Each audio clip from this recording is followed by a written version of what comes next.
Kondisi perairan di Desa Telaga 7 masih terbilang baik. Terlihat dari kondisi hutan bakau yang masih terjaga. Hutan inilah yang menjadi benteng penahan arus laut sekaligus menjadi rumah bagi berbagai biota laut seperti kerang atau tiram. Kerang inilah yang kemudian menjadi salah satu sumber penghasilan warga. Gitu nih. Hana rencana enggak kena.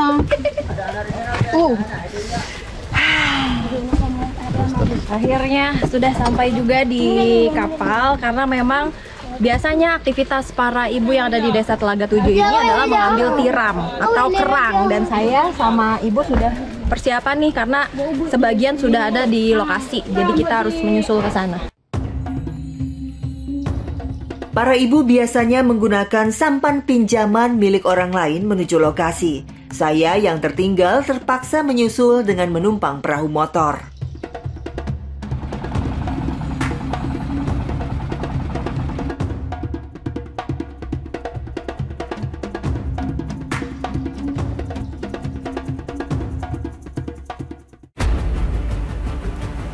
Setelah sekitar 10 menit berlayar, kami bertemu rombongan para ibu pencari tiram di tengah laut. Kami pun menarik sampan mereka dengan perahu motor agar lebih cepat sampai di lokasi. Kami harus berjalan sekitar 20 menit hingga sampai di kedalaman hutan bakau, karena disitulah kerang tiram biasa hidup. Jadi karena kapal kami tidak bisa memasuki hutan bakau dan dilihat juga dari posisi airnya juga sudah sangat rendah, sehingga saya harus menaiki kapal yang lebih kecil. Bu, saya ikut ya? Iya.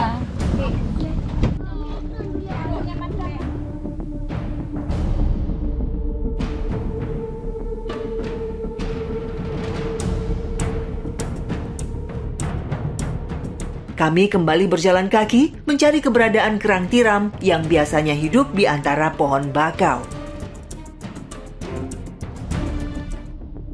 Tiram adalah sejenis kerang-kerangan dengan cangkang pipih berkapur dan teksturnya keras seperti batu karang. Di tengah hutan bakau, tiram biasanya menempel pada batang pohon bakau yang terendam air laut.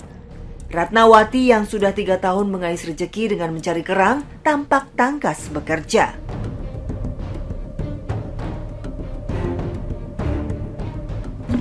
Biasa dapat berapa Bu dari jual tiram? Dapat 250, kadang 30. Tapi emang sehari-harinya Ibu melakukan pekerjaan ngambil tiram ini Bu ke hutan bakau? Iya. Dalam seminggu ada berapa kali Bu? Ada 3 kali lah. 3 kali. Berarti total sebulan upah Ibu dari hasil penjualan tuh kira-kira ada berapa? Ada Kira-kira 90 lah. 90.000? Iya.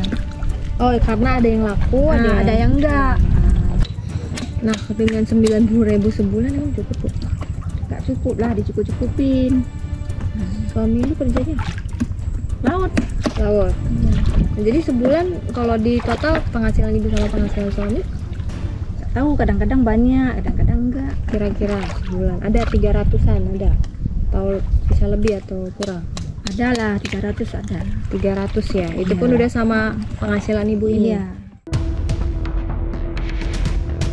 Harus diakui, ini adalah pekerjaan yang berat terutama bagi kaum ibu. Tapi Ratnawati dan para ibu lain tak punya keahlian lain.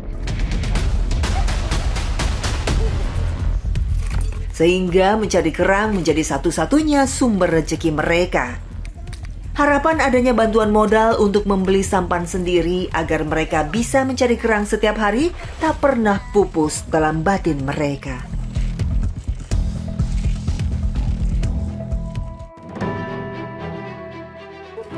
Kerang yang telah terkumpul kemudian harus dilepaskan dari cangkangnya dengan cara direbus.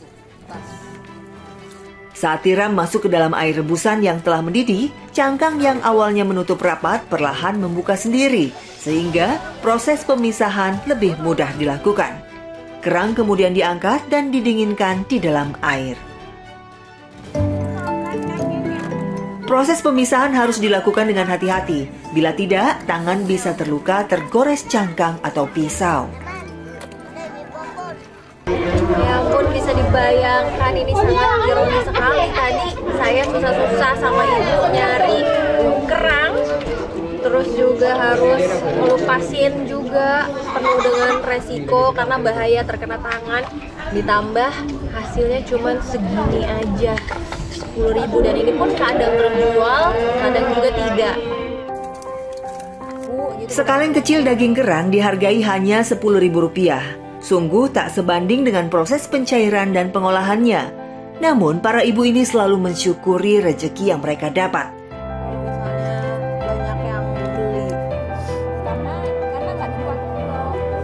Bila tak habis terjual, daging kerang harus disimpan dalam lemari pendingin agar tidak busuk.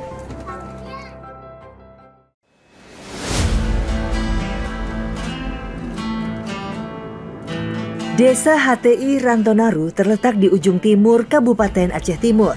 Desa ini berdiri tahun 2003. Sudah 49 tahun warganya menetap dan hidup di atas tanah hutan industri. Itu artinya Desa Rantonaru memiliki potensi sumber daya alam yang melimpah. Sayangnya, menurut data Indeks Desa Membangun, desa ini masih berstatus desa sangat tertinggal. Kali ini, tim Indonesiaku akan menyambangi Kabupaten Aceh Timur, tepatnya di Desa HTI Rantonaru, Kecamatan Simpang Jernih, Provinsi Aceh.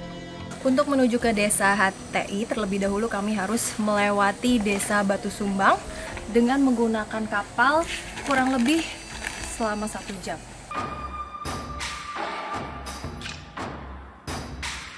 Belum adanya akses jalan darat membuat warga 3 desa menggunakan jalur sungai sebagai sarana untuk keluar dan masuk desa. Ketiga desa itu adalah Desa Melidi, Desa Tampur Bor, dan Desa HTI Rantonaru. Inilah Sungai Tamiang yang mengalir melalui 3 kabupaten di Provinsi Aceh.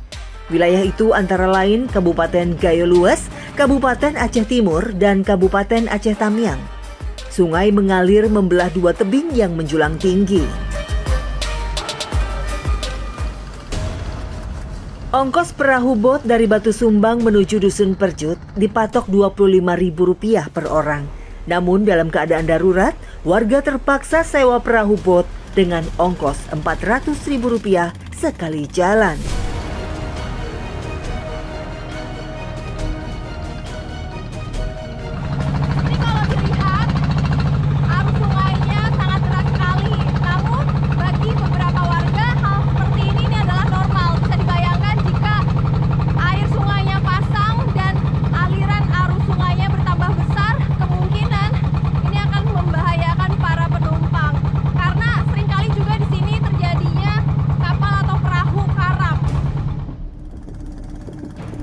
Saat melewati kawasan Batu Katak membuat jantung saya berdetak kencang.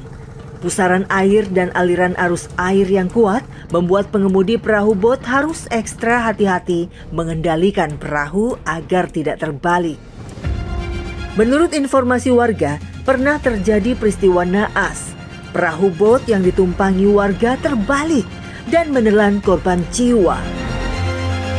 Entah sudah berapa kali warga meminta pemerintah membuat jalan antar kecamatan dibuka. Namun hingga kini tak kunjung ada jawaban.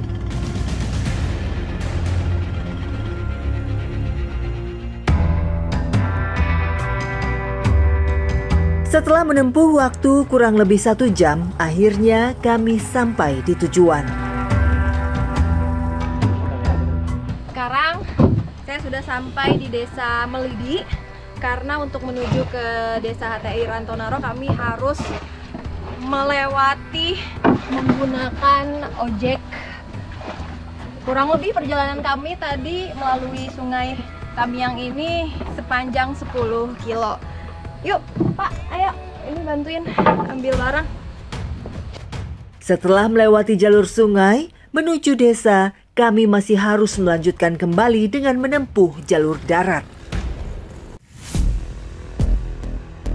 Sangat susah lah. Maunya enak lah, jalan kayak gini enak kan. Harga barang kami ini mahal, kita minta-minta kan.